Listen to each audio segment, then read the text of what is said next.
તો શબ્દો જ કંકુને ચોખા.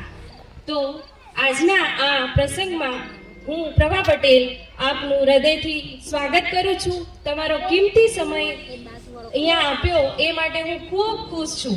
તો પહેલા તો આપણે ભગવાનને યાદ કરવા પડે ને, તો આપણે પહેલા ભગવાનને યાદ કરીએ કે જે હમણાં બધાના હૃદયમાં દિલમાં બિરાજેલા છે એવા ભારત કા બચ્ચા બચ્ચા બોલો જય શ્રી રામ. તો આજે તમે બધા આતુરતાથી રાહ જોઈ રહ્યા હશો ને એટલા કન્ફ્યુઝનમાં હશો કે આજે શું મળવાનું છે, આપણને કેવું નોલેજ મળવાનું છે, શું છે તે કન્ફ્યુઝન હમણાં જ તમારું દૂર થઈ જશે. હું એવા શખ્સને અહીંયા ઇન્વાઇટ કરીશ કે જે તમારું કન્ફ્યુઝન દૂર કરશે અને આપણને એટલો સારો પ્રસાદ આપશે જે આપણને ગ્રહણ કરવાનું છે. અને એને ઇન્ટ્રોડ્યુસ કરતા પણ હું એટલી ગર્વની લાગણી અનુભવું છું કે જે આપણા રિટાયર્ડ ઇન્ડિયન ફોર્સના કમિશનર છે, જે આપણને અહીંયા કને આના વિશે થોડું નોલેજ આપશે. તો જોરદાર તાલીઓના ગડગડાટ સાથે please mister Sanjay Patel, retired officer.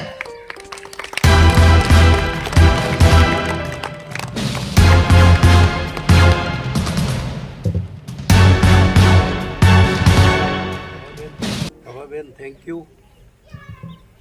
Hello, તમારો ખૂબ ખૂબ આભાર.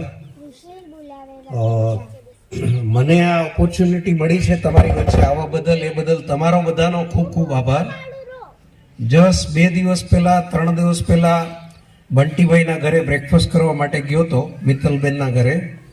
અને બ્રેકફાસ્ટ દરમિયાન મારું ઇન્ટરેક્શન થયું કે આવો કોઈ પ્રોગ્રામ મારી પાસે મને મળેલો છે. કુદરતી બનાવવાવાળા તો સર્જન છે, એ એમના વિશે થોડુંક કહીશું આગળ. તો એમને કીધું ના ના, અમે બધું મોડાસા લેવલે પેરેન્ટ સાથે ઇન્ટરેક્ટ કરીને તમને બધાને ભેગા કરી દેશું.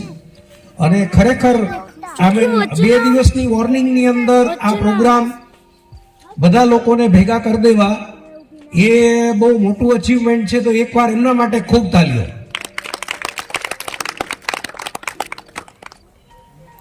આજે તમને જે પ્રોગ્રામ મળી રહ્યો છે એ 40 વર્ષની રિસર્ચ આધારિત છે.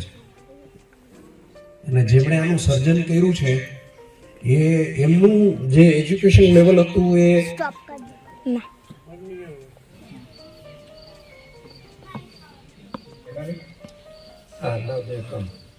ये सब टीचर्स को होस्ट बनाना कैसे करने की